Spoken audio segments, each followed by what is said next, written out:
नमस्कार, आप देख रहे हैं CIB समाचार। मैं आप लोगों को बताते चलूं कि सभी प्रत्याशी अपने अपने समर्थकों के साथ जनसंपर्क कर रहे हैं। इसी जनसंपर्क के बीच हमारे साथ बातचीत करने के लिए मौजूद हैं बसपा के प्रत्याशी संदेश यादव जी। आइए हम इनसे जानने की कोशिश करते हैं कि इनका जो चुनावी मुद्दे में किन किन मुद्दों को लेकर चुनावी मैदान में उतरे हैं। तो सबसे पहले सर, स्वागत है हमारे चैनल में आपका। जी, बहुत बहुत धन्यवाद CIB समाचार आप साथियों को, जो आप लोग हमारी बात को यहाँ हमारे लोकसभा क्षेत्र के फाजिलगंज विधानसभा में हमारे जो कार्यकर्ता सभी सम्मानित विधानसभा अध्यक्ष से लेकर सभी सम्मानित बहुजन समाज पार्टी के वरिष्ठ साथियों का हार्दिक अभिनंदन और वंदन स्वागत है।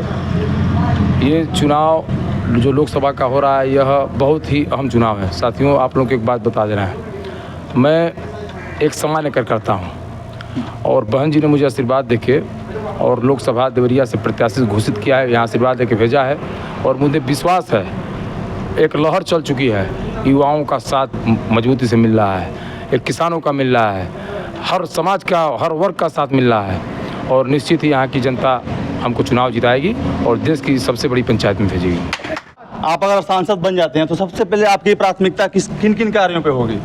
सबसे पहले पहले तो एक चीज़ हमारी समझ लीजिए, देखिए इसके पूर्व में जो भी सांसद हुए जी, बाहरी लोग हुए, 2014 उठा लीजिए, यहाँ से सांसद हुए थे कलराज मिश्रा जी।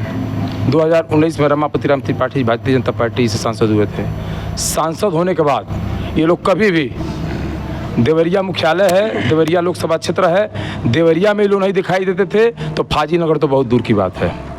बाहरी लोगों का हमारा एक यहाँ के लोगों से, खास करके बहुजन समाज के लोगों से, सर्व समाज के लोगों से यह अपील है कि बाहरी लोग जो भी आए, जैसे इस समय जो 2 प्रत्याशी मैदान में हैं, एक प्रत्याशी आप जो भारतीय जनता पार्टी के प्रत्याशी हैं उनका आप आज से 3 महीना पहले का फेसबुक खोल के देख लीजिए कि वो हमेशा अक्सर वो विदेश में रहते हैं, विदेश में सैर करते हैं, विदेश आते जाते रहते हैं। शायद किसी लोग कि मान हर कोई भी कार्यकर्ता, चाहे वो भारतीय जनता पार्टी का ही कार्यकर्ता क्यों नहीं हो, वो अभी उनको नहीं पहचानता है। दूसरे प्रत्याशी आए हैं, ये रहने वाले दूसरे विधानसभा के हैं और ये आके और देवरिया में जो अपना वोट स्वयं नहीं दे सकता है, वो दूसरे का वोट का अधिकार उसको कहाँ है भाई। और मैं एक हूँ, मैं अपने बारे में बता दे रहा हूँ, छोटा सा परिचय बता दे रहा हूँ आपके चैनल के माध्यम से। मैं इस लोकसभा क्षेत्र के एक खुखुंदू, रामपुर कारखाना विधानसभा खुखुंदू गाँव पड़ता है, वहाँ का मैं रहने वाला हूँ। मैं 3 बार प्रधान रहा हूँ, इस समय वर्तमान में जिला पंचायत सदस्य हूँ और बहन जी ने मुझको आशीर्वाद दिया है। उसका कारण क्या है? बहन जी, जैसे लोग PDA की बात करते हैं, समाजवादी पार्टी PDA की बात करती है, भारतीय जनता पार्टी पिछड़ी दलित अल्पसंख्यक की राजनीति करती है, कर रही है, करती है। अगर सही मायने में देखा जाए तो ये जो आपको यहाँ संख्या दिखाई रही है, ये PDA के लोग यहाँ खड़े हैं हमारे बगल में, चाहे सभी लोग जो भी समाज से, सुभाष यादव जी हो, चाहे जसरी भाई हो, चाहे आप कोई भी हो, ये लोग PDA के लोग हैं, PDA के लोग हैं। और बहन जी ने एक पिछड़ा दलित अल्पसंख्यक बेटा को मैदान में उतारा है और यहाँ एक तय करना है जनता को, और आपके चैनल के माध्यम से बता देना है, एक तरफ धन वाले हैं और एक तरफ जन वाला है। अब तय जनता को करना है कि धन वाले सफल होंगे या जन वाले सफल होंगे। अगर जन वाला सफल होगा तो भविष्य में सुभाष यादव जी का लड़का, जयश्री भाई का लड़का, या जो भी सम्मानित विधानसभा अध्यक्ष जी हैं, चाहे जो भी सम्मानित बहुजन समाज पार्टी के लोग हैं, चाहे किसी भी किसान का बेटा, सामाजिक सेवक का बेटा, वो अभी भविष्य में अगर जन वाला सांसद होता है तो उसके भी लड़के भविष्य में विधायक हो सकते हैं, MP हो सकते हैं। यह लड़ाई हमारी है। आप जनसंपर्क कर रहे हैं तो लोगों से क्या फीडबैक मिल रहा है सर? फीडबैक लोगों का है एकदम बम्पर वोट से हम चुनाव जीत रहे हैं। हमारी लड़ाई किसी से नहीं है, दूसरे तीसरे नंबर के लिए लोग लड़ रहे हैं, जूझ रहे हैं कि कौन दूसरे पर आएगा। अब बीजेपी का कहना है कि इस बार हमारे 400 पार सीट जा रही है, इस पर क्या कहना चाहेंगे आप? बीजेपी की स्थिति तो बहुत ख़राब है। 400 पार अपने मुँह से तो कुछ भी कर सकते हैं, 528-30 कर सकते हैं, वो 650 भी कह देंगे, 500 कम ही लोकसभा सीट लेंगे, 650 भी बोल देंगे। उनके बोलने की कौन सी बात है, वो उनकी सोच है, कुछ भी बोल सकते हैं। हम लोग दोनों प्रत्याशियों से मिले हैं, वो भी कह रहे हैं बीजेपी वाले कि हम भी जीत रहे हैं, गठबंधन वाले भी कह रहे हैं हम जीत रहे हैं, इस पर क्या कहना चाहेंगे आप? देखिए, हमारी पार्टी सर्वजन सर्वहिताय की बात करती है, लेकिन एक चीज़ आपको बता दे रहे हैं, जो भारतीय जनता पार्टी के प्रत्याशी हैं और जो गठबंधन के प्रत्याशी हैं, ये लोग सीमित लोग हैं।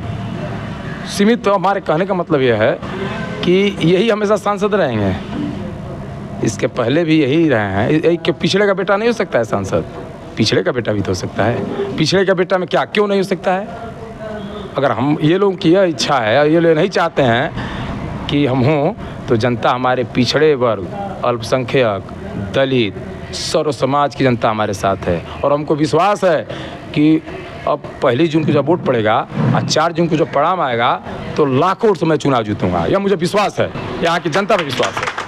युवाओं के लिए क्या संदेश देना चाहेंगे सर आप? मैं तो स्वयं युवा हूँ और मेरा यह संदेश है युवाओं के लिए कि जो बेरोजगारी है, सबसे अहम इस समय बेरोजगारी है, महंगाई है। बेरोजगारी देखिए, एक तो बेरोजगारी की यह स्थिति है कि माननीय प्रधानमंत्री जी ने यह वादा किया था 2019 के चुनाव में कि मेरी सरकार आप लोग बनवाइए, मैं हर वर्ष 2 करोड़ युवाओं को रोजगार दूंगा। ये उनका वादा था, चुनावी घोषणा पत्र में उन्होंने दिया था। लेकिन युवाओं को नौकरी तो 2 करोड़ तो बहुत बात है, 2 करोड़ तो बहुत बड़ी बात है, 2 लाख को उन्होंने नहीं दिया। ऊपर से जो नौकरी कर रहे थे उनको भी वह घर दे दिए। और वह उनकी यह सोच है और ये कहते हैं कि अगर पकौड़ा भी आदमी बेचता है तो भी रोजगार है, जबकि यह हमारे देश की यह स्थिति नहीं है। हमारे देश के युवा पढ़े लिखे हैं, हमारे देश के युवा संघर्ष करने वाले व्यक्ति हैं। अभी आपके सामने देख लीजिए, अग्निवीर योजना उन्होंने चला दिया। क्या अग्निवीर योजना का क्या मतलब है उसका भाई? उसमें पिछड़े की संख्या आपको ज़्यादा मिलेगी, उसमें अल्पसंख्यक लड़के ज़्यादा मिलेंगे, उसमें दलित के लड़के ज़्यादा मिलेंगे। आपकी यही सोच है ना कि पिछड़े अल्पसंख्यक दलित को किनारे किया जाए और जो उनके गिने चुने लोग हैं, जो कुछ लोगों को लेकर चलते हैं लोग, उन लोगों को आगे बढ़ाया जाए। तो ऐसा नहीं होगा। हमारी बहुजन समाज पार्टी खड़ी है, अकेले हमारी बहन जी चुनाव लड़ रही है। बताइए कौन इस देश में, सारी पार्टियां गठबंधन की हैं, लेकिन बहुजन समाज पार्टी एक सिर्फ ऐसी पार्टी है कि अकेले अपने दम पे बहुजन समाज पार्टी चुनाव लड़ा रही है। और हमारे जैसे छोटे कार्यकर्ता को, जो मैं जिला कमेटी में देवरिया में मैं जिला महासचिव था, छोटे कार्यकर्ता को मैं उसको टिकट दिया है और मुझे विश्वास है कि यहाँ की जनता, यहाँ के वर्कर, यहाँ कार्यकर्ता निश्चित चुनाव जिताएंगे।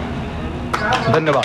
तो आप देख रहे थे CIB समाचार। अगर आप लोग हमारे चैनल पर नए हैं तो हमारे चैनल को ज़्यादा सब्सक्राइब कर दीजिएगा, लाइक कर दीजिएगा, शेयर कर दीजिएगा। धन्यवाद।